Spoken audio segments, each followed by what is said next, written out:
प्रिय बंधु भगिनी सागर नमन।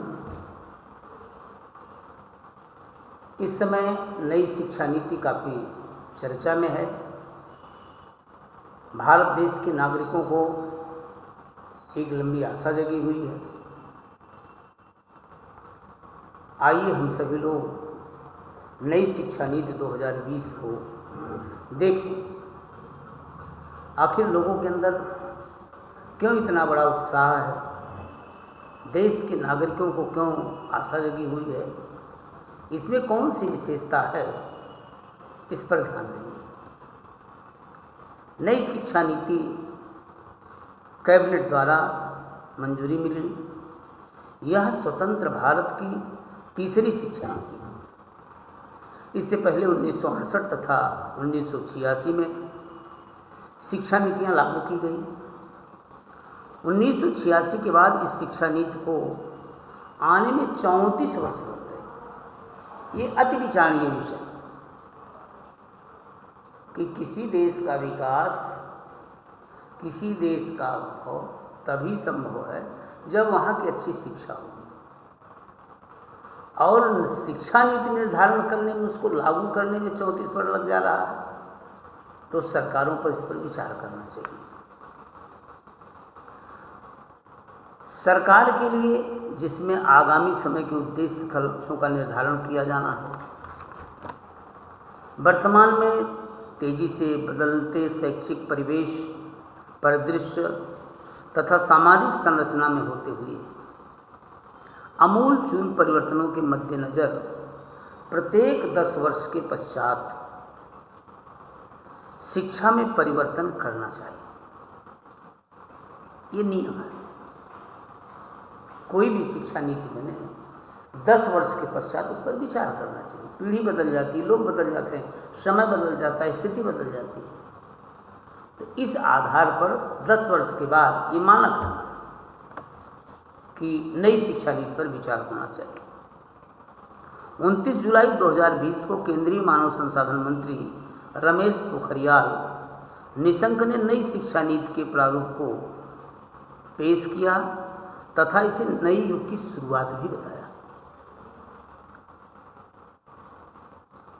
वरिष्ठ केंद्रीय मंत्री तथा प्रवक्ता प्रकाश जावड़ेकर ने इस नवीन शिक्षा नीति को ऐतिहासिक फैसला बताया। नई शिक्षा नीति 2020 द्वारा शिक्षा के सभी स्तरों तथा गतिविधियों में संबंधित प्राविधान किए गए। शिक्षा नीति का प्रमुख उद्देश्य गुणवत्तापूर्ण तथा सार्वभौमिक शिक्षा के साथ ही व्यावसायिक शिक्षा पर भी विशेष बल दिया गया है। इससे भारतीय संस्कृति की विविधता का उचित समावेश किया गया है। ये बहुत बड़ी बात है। भारत की रीत, नीति, भाषा अगर शिक्षा में नहीं रहेगा, हम विदेशी भाषाओं का प्रश्रय देंगे, विदेशी भाषाओं में हमारा शिक्षण चलेगा, तो देश कहाँ से मजबूत होगा। 12 वर्ष की स्कूली शिक्षा प्रणाली के स्थान पर 5+3+3+4 फार्मूला लागू किया जाएगा, जिसमें शुरुआती 3 वर्ष की प्राइमरी एजुकेशन के होंगे, जिसमें आंगनबाड़ी, LKG, प्ले ग्रुप शामिल होंगे। इस प्रकार पहले 5 वर्ष में 3 वर्ष की प्री प्राइमरी शिक्षा तथा पहली व दूसरी क्लास को शामिल किया गया है। उसके बाद तीसरी, चौथी और 5वीं क्लास को प्राथमिक शिक्षा में शामिल किया गया है।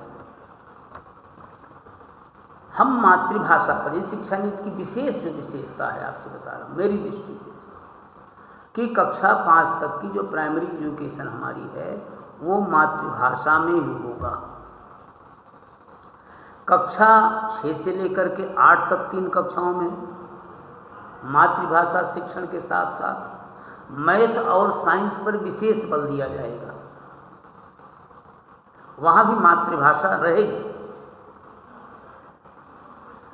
और जूनियर सेक्शन में एक विषय और विशेषता है शिक्षा नीति की, कि हम कक्षा 6 से ही व्यावसायिक शिक्षा पर विशेष प्रभाव डालेंगे, उसकी योजना रचना आरंभ करेंगे और स्कूली शिक्षा के अंतिम 4 वर्ष अर्थात 9वीं से लेकर के 10वीं, 11वीं और 12वीं कक्षाओं के विद्यार्थियों के लिए वैकल्पिक विषय का भी व्यवस्था रहेगी, छूट रहेगी।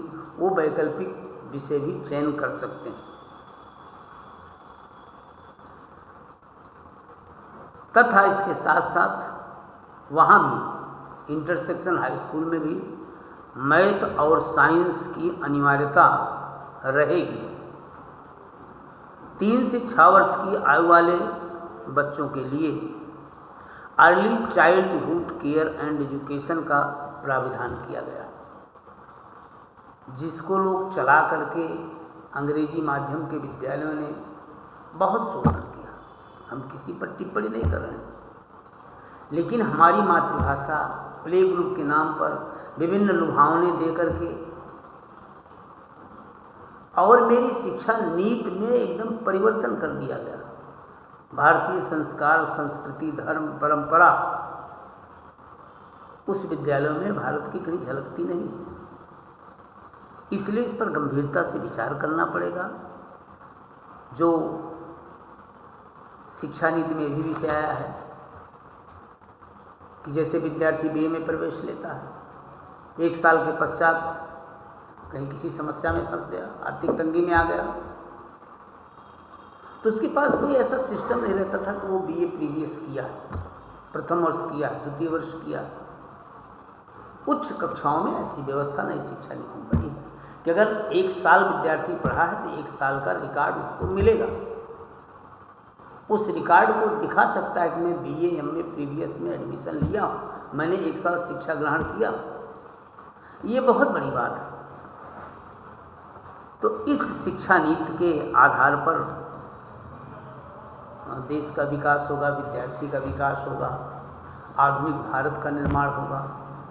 मैं बधाई देता हूँ सरकार को, माननीय शिक्षा मंत्री को, कि इस नीति को अनिवार्य रूप से लागू किया जाए। आने वाली पीढ़ी को एक दिशा मिलेगी। अगर सही शिक्षा लागू हो गई तो कोई बेरोजगार रहेगा ही नहीं,